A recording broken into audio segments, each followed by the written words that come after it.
আজ কাফনের কাপড় পরে বিক্ষোভ করেছে পলিটেকনিক ইনস্টিটিউটের শিক্ষার্থীরা। ৬ দফা দাবিতে দুপুরে রাজধানীর তেজগাঁওয়ে ঢাকা পলিটেকনিক ইনস্টিটিউটের শিক্ষার্থীরা গণমিছিল করে।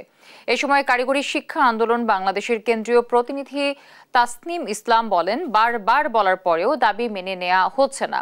এসি রুমের বৈঠক বাতিলের ঘোষণা দিয়ে শিক্ষার্থীরা বলেন, দাবি বাস্তবায়ন না হলে আরও কঠোর আন্দোলন হবে।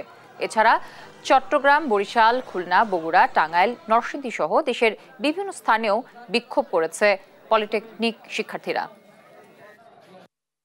আমরা কারিগরি ছাত্র আন্দোলন বাংলাদেশ সারা দেশের মানুষ এবং সরকারের দৃষ্টি আকর্ষণ করছে।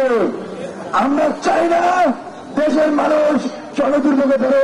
এই হামলার সুষ্ঠু বিচার ও তদন্ত করতে সরকার কর্তৃপক্ষ যদি ব্যর্থ হয়, আমরা কঠোর থেকে কঠোর কর্মসূচিতে সারা দেশব্যাপী সকলকে নিয়ে আলোচনা